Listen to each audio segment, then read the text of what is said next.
today, 'cause there ain't no doubt I love this land. God bless the USA.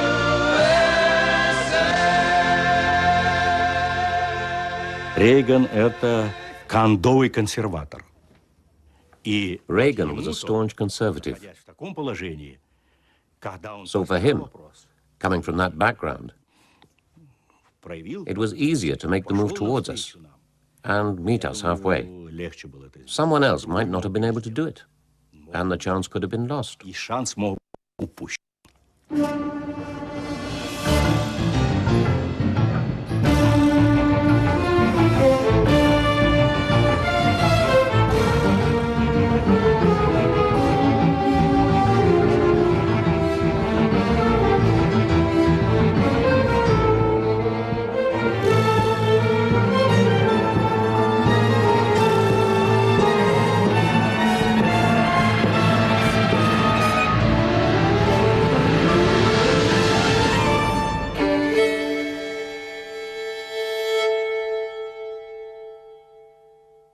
One more time. Stand by your man. Give him 2 arms to cling to. A concert on the White House lawn for an ex-Hollywood film star who was now President of the United States. Stand by your man. I knew that Ronald Reagan would bring this country back to the place it belonged. Not make you ashamed you as an American, make you proud you to be an American. Ronald Reagan had the ability to convey whatever he was thinking of in terms that everybody understood. He just seemed to have a warmness about him that the people felt. You're making me nervous. I love you. You're wonderful. Thank you. Ladies and gentlemen, I give you the B-1B. A strident anti-communist for most of his adult life, Ronald Reagan believed America lagged behind the Soviet Union in the arms race.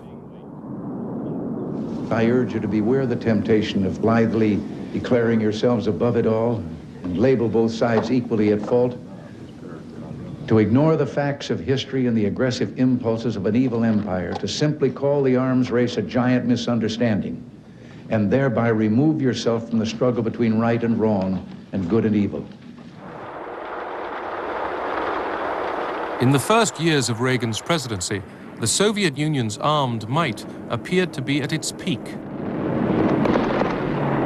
I had no doubt that the Soviet goal was world domination. Their military posture, their actions, their foreign policy actions, their aggressive behavior, all of this contributed to that single conclusion.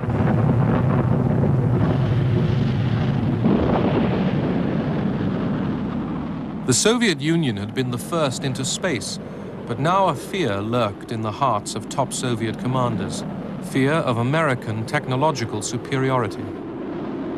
I had a meeting in Moscow with Marshal Agarkov, the chief of staff of the Soviet Armed Forces.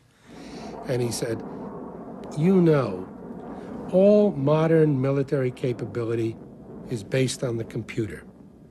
You have little kids in America, 3 years old, who know how to deal with computers. It takes years here to train Soviet recruits in the military to use them, because they've never used them before. We're afraid of computers. If we start deploying computers, it's going to mean loss of political control for the Soviet leadership. The aging Kremlin rulers were still willing to bear the crippling cost of being a superpower. For the peoples of the Soviet Union, this meant a life where everyday items were in short supply. The standard of living was very low. We lived from payday to payday. We couldn't feed our children properly. The food that was available was so poor, and the queues. We used to spend 3, 4, 5 hours queuing for some lousy sausage.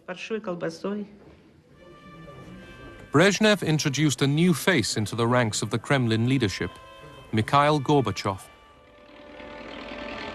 He was ordered to reform Soviet agriculture. The land that Stalin had brutally collectivized had never delivered plenty. Soviet farming was grindingly inefficient.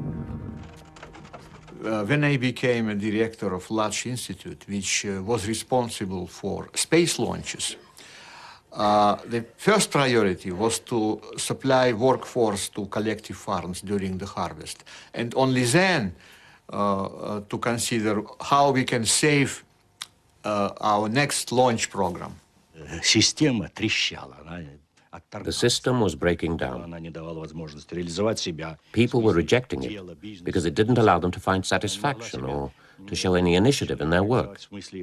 It didn't allow people to speak out freely. President Reagan was portrayed by a vocal minority of Americans and many Europeans as a warmonger. Ronnie, you're not dressed up scary for Halloween. Nance, if John F. Kennedy were alive today, he'd be younger than I am. I'm 75 years old, and I've got my finger on the button. I just couldn't think of anything more scary than that. Trick or treat, fellas.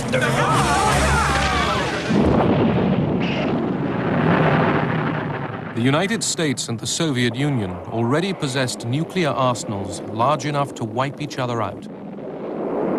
Both sides were constantly introducing more powerful and accurate missiles.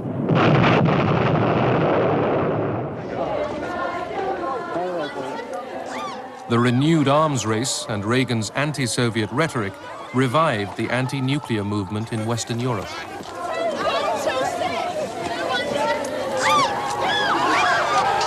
Peace campaigners could not have imagined that the revulsion they felt for nuclear weapons also had an echo in the White House. The president viewed the concept of deterrence between us and the Soviet Union as no different than holding a cocked gun at each other's heads. It was very clear to me from the beginning that he was, to say the least, extremely uncomfortable. And as I began to understand later on, he was fundamentally, morally, ethically opposed to the concept of mutual assured destruction and deterrence as we know it. Advances in computers and laser technology promised to give Reagan, and he believed the whole world, a way out of the nuclear dilemma. Work was going forward on a revolutionary new defense system.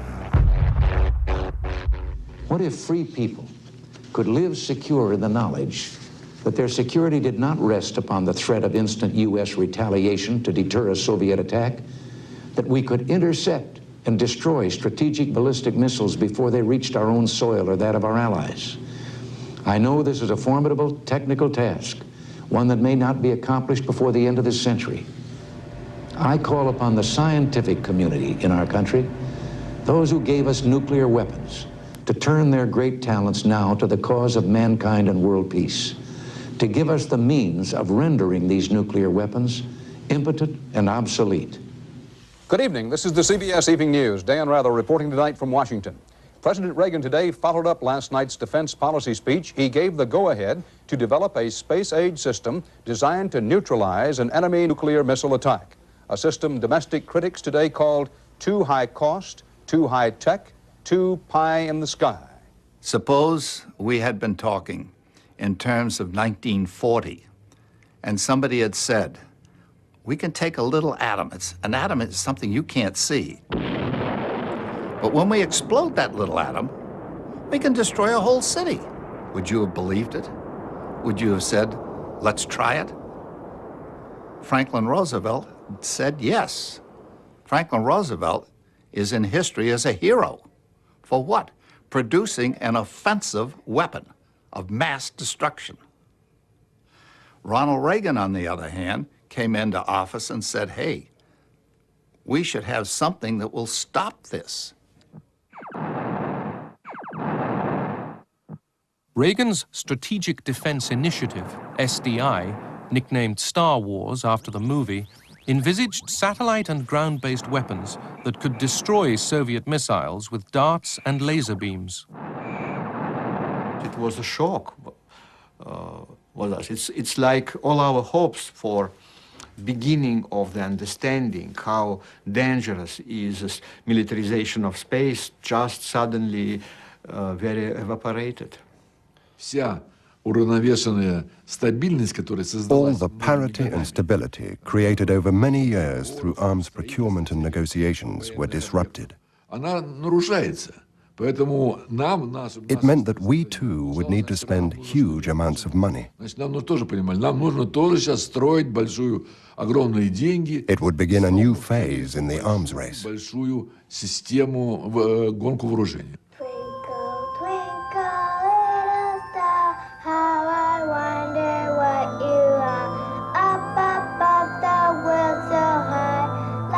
Many American politicians and scientists campaigned against what they saw as Reagan's expensive folly.